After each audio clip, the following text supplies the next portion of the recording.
Olá, sejam bem-vindos a mais um episódio do Integralidade em Foco. Hoje vai ser um tema bem delicado, peço que fiquem atentos a gatilhos e tem que ser falado, né? Faz parte. O tema de hoje é assédio, abuso e para quem não me conhece eu vou me apresentar.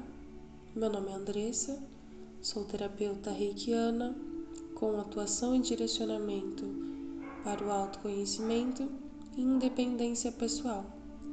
Sempre venho compartilhando um pouquinho do que eu sei, do que eu vivi com vocês, só para compartilhar mesmo, para que vocês possam estar atentos à caminhada, à jornada, com reflexão e questionamento também. E esse tema, para ser desenvolvido, eu vou começar lá da minha infância. Então vamos lá. Eu era uma menina na época, criança mesmo, pequenininha, que era vista como bonita pela sociedade. Então eu tinha um cabelo liso, longo, era clarinho, castanho clarinho, quase loiro, de olhos claros, magra. Enfim, era o padrão que a sociedade achava bonito na época. Eu não sei nem se era na época ou se é até hoje, né? Mas enfim. Eu não sei exatamente se era somente por esse padrão ou se era por ser menina, mas desde a infância, desde cedo, chamava a atenção de olhares masculinos, né? E ao longo do tempo, agora já adulta, relembrando, eu consigo perceber, claro, né? Quando a gente é criança, a gente não tem essa noção. Olhares, gestos, atitudes masculinas que nos causam estranheza quando crianças. Porque quando a gente é criança, a gente não tem essa malícia, vamos dizer assim, né? Para esse entendimento, para saber diferenciar esses olhares, esses gestos. Crescendo, ali para a adolescência, já mais entendida do assunto, né? Estudando na escola, ouvindo colegas sobre sexualidade, sobre sexo, sobre essas coisas, que eu comecei a perceber os padrões e relembrar como era esses olhares na infância. Então se tornou muito incômodo para mim na adolescência, na época. Eu não gostava de ser vista, me incomodava ser olhada por eles, pelos homens, por conta disso, né? Quando eu comecei a perceber e entender que eu já era objetificada, acho que é essa palavra, não sei, se não for me perdoe, objetificada desde a infância, né? Isso me incomodou bastante na adolescência e eu queria ficar invisível. Eu não queria ser vista.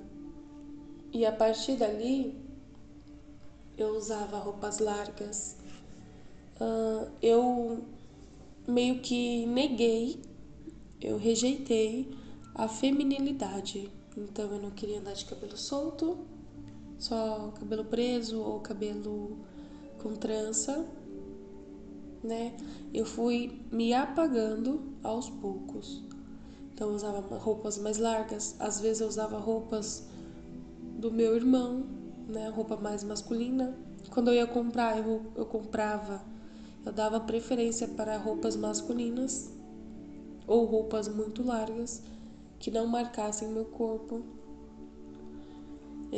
Não usava vestido, não usava saia, tudo em função desse entendimento que eu tinha quando adolescente de ser objetificada desde a infância, Então eu comecei a reprimir, a negar a feminilidade. Ao meu redor ninguém entendia e eu também não entendia. Não era consciente para mim tudo isso que eu tô falando para vocês agora. Só após o autoconhecimento, a terapia, trabalhando em mim e tudo mais, que eu vou entendendo as minhas atitudes referente a isso. Então não era... Hoje eu falo mais abertamente, mais facilmente, mas não era do meu entendimento isso que eu tô falando pra vocês naquela época. Eu fazia pra me sentir segura. Então eu queria ser invisível pra me sentir segura. Porque a gente vê reportagens, né? Porque a mulher tá usando short curto, ela foi sequestrada ou ela foi abusada. Então era sempre remetendo à mulher. A mulher que usa esse tipo de roupa, ela está, entre aspas, pedindo ou se sujeitando a esse tipo de atitude masculina.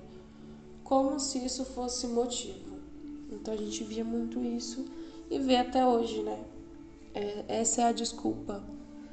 Né? Essa sempre é a desculpa. Continuando,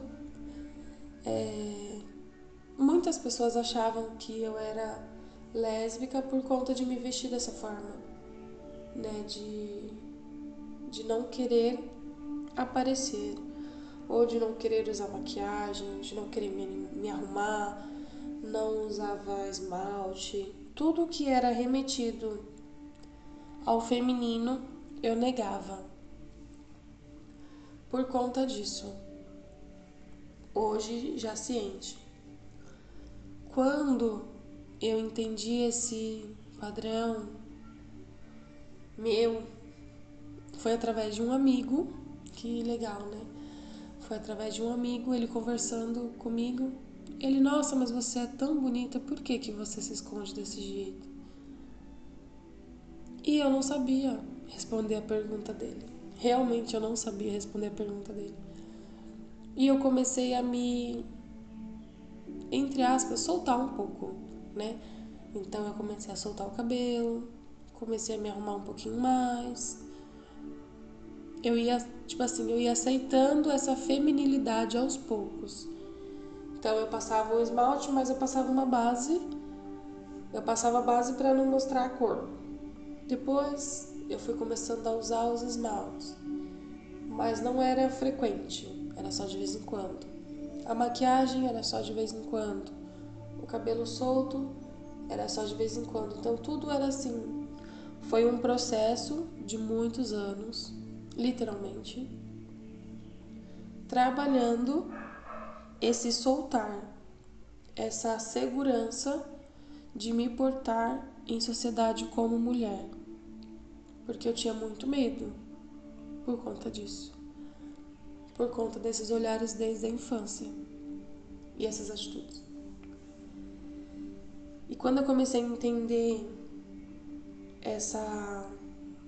essas minhas atitudes, eu comecei a criar mais segurança e a me portar mais como mulher em sociedade, sem medo, né?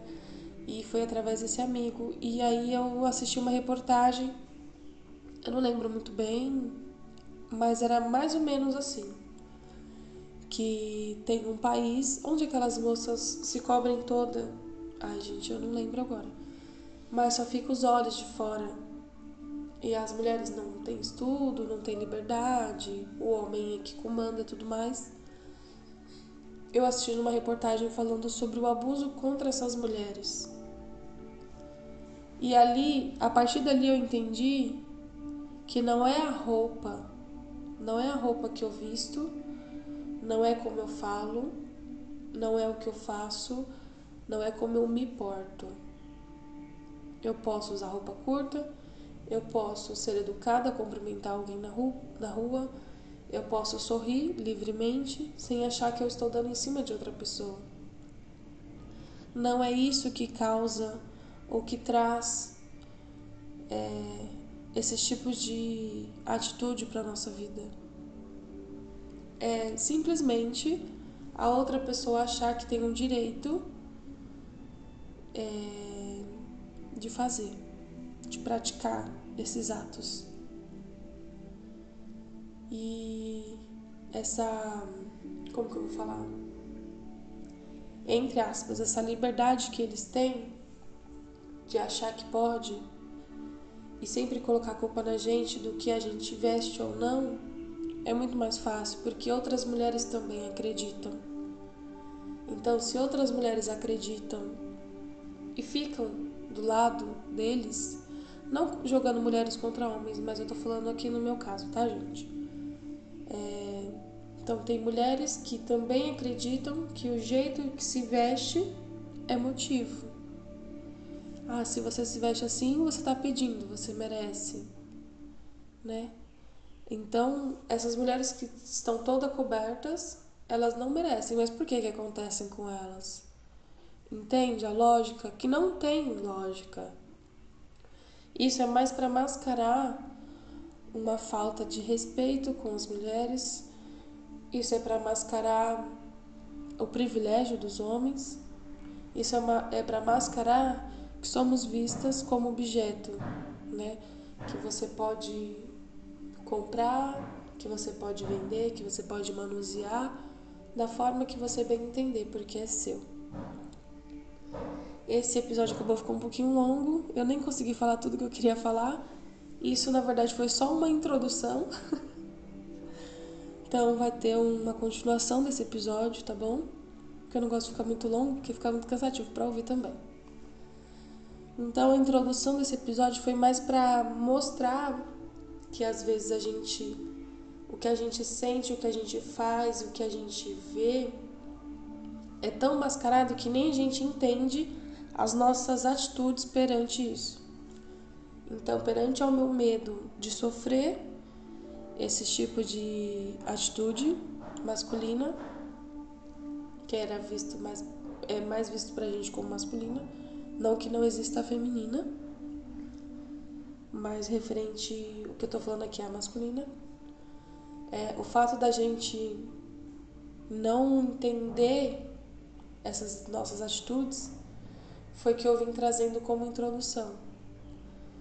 Quando eu percebi, quando eu entendi o porquê que eu me revestia daquela forma, naquela época. O que hoje já não acontece. Porém, vai desencadeando outras coisas. Então eu vou falando ao longo dos vídeos. Caso você tenha passado por isso e quiser compartilhar, estou à disposição. Eu vou continuar esse tema em outro episódio. Espero que tenham gostado. E se você achou que é um conteúdo que vale a pena compartilhar, ficarei muito feliz. Então até a próxima. Beijinhos. Tchau, tchau.